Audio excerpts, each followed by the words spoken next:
In this video, we're going to teach you on how to add pages to Shopify store and navigation menu. Before we start, please don't forget to like and subscribe. Now let's begin. In the dashboard, we're going to go to online store and then pages. By default, there is the contact page. So if you want to adjust that, we can simply just click on that and then put some text there if you want. Or we can do add page and then put about us, put the content and press save. And now we can add this page to our navigation. Now we're going to navigation.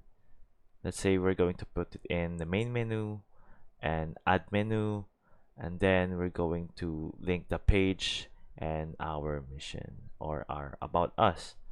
And once we save, the new page will be visible in our top menu. I hope this helped, and thanks for watching.